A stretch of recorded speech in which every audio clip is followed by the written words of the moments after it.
Olivier Falorni pour le groupe. À moins que. Patrice, non En suivant. Oui, après Olivier. Olivier Falorni pour le groupe 2RDP. Olivier.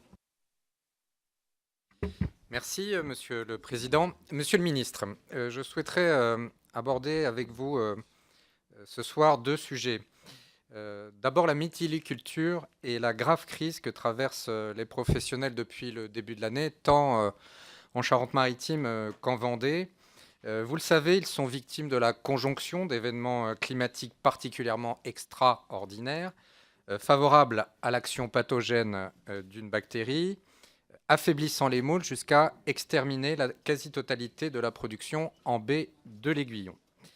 Les parlementaires de la Charente-Maritime ont relayé depuis le début de la crise les attentes de la profession qui portent sur la connaissance exacte des causes de cette mortalité, mais également sur l'obtention des aides promises à la hauteur de ce désastre. Je veux vous rappeler que la zone touchée est le deuxième bassin de production national, le seul bassin de captage, et que cette économie qui participe grandement à l'image de notre territoire représente un chiffre d'affaires de 20 millions d'euros et emploie 300 personnes. Aussi, le Comité national de gestion des risques en agriculture, qui s'est tenu la semaine dernière, peu de temps après le blocage du pont du Brau par les mytiliculteurs, et qui a dégagé une aide de près de 1,5 million d'euros au titre des calamités agricoles, est une première réponse satisfaisante.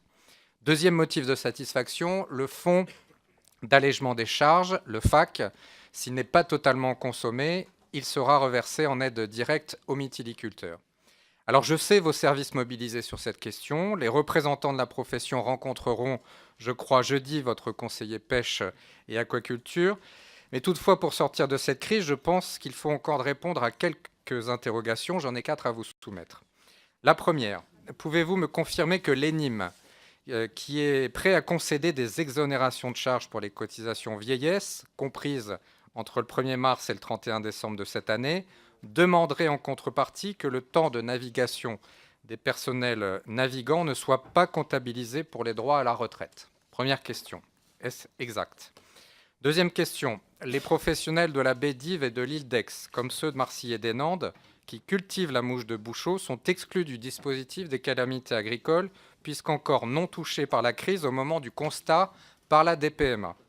Ceux-là même qui valorisent notre territoire par des moyens de production traditionnels demandent non pas la saisine d'un nouveau comité national de gestion des risques en agriculture, mais une enveloppe budgétaire équivalente afin de gagner les 6 mois d'instruction.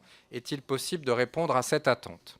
Troisième question, je l'ai évoqué il y a quelques instants, le FAC est un dispositif qui donne satisfaction aux mytiliculteurs pour 2014. Ce dispositif mériterait d'être prolongé en 2015. Qu'en pensez-vous? Et enfin, quatrième question, les mytiliculteurs ont fait leur compte et ils m'ont confié qu'il manque encore 2 à 3 millions d'euros pour débuter la saison 2015 de manière tout à fait petite. Aussi, je me permets de reprendre les engagements de votre prédécesseur qui voyait dans le cadre de la préparation du programme opérationnel du FEAMP une opportunité pour faire face à cette situation. L'article 55 dont je vous fais lecture prévoit, je cite, que le FEAMP peut soutenir l'indemnisation des conchiliculteurs pendant la suspension temporaire des activités de récolte des mollusques d'élevage lorsqu'une telle suspension a lieu exclusivement pour des raisons de santé publique. Fermez les guillemets. Pour le cas qui nous intéresse, la perte de production n'est pas liée à une fermeture administrative, mais à une conjonction d'événements qui ont entraîné une forte mortalité. Aussi, pouvez-vous me dire si cette crise rentre bien dans le cadre du nouveau règlement du FEAMP et si oui, qu'en est-il de la rédaction du cahier des charges pour sa mise en œuvre? Juste pour terminer, le sujet que je souhaitais évoquer, c'est aussi l'A831. Depuis de longs mois, les chefs d'entreprise, les parlementaires et les collectivités territoriales, au-delà de tous les clivages politiques, soutiennent indéfectiblement le projet autoroutier qui doit permettre de désenclaver tout un territoire, de boucler le dernier maillon de l'autoroute des estuaires. Ce projet permettrait aussi de fluidifier la traversée de Maran et la rocade rochelaise, de sécuriser un axe très accidentogène et de désenclaver, je sais que vous y serez sensible, le grand port maritime de La Rochelle, le seul aujourd'hui de France non relié au réseau autoroutier. Alors, Monsieur le Ministre, nous comptons sur vous. Cette autoroute est attendue, c'est important pour le développement économique, pour l'attractivité touristique de notre territoire. Elle est attendue, même si elle ne devrait pas être gratuite le week-end. Ça ne serait pas grave, mais en tout cas, nous souhaitons qu'elle soit lancée. Merci beaucoup.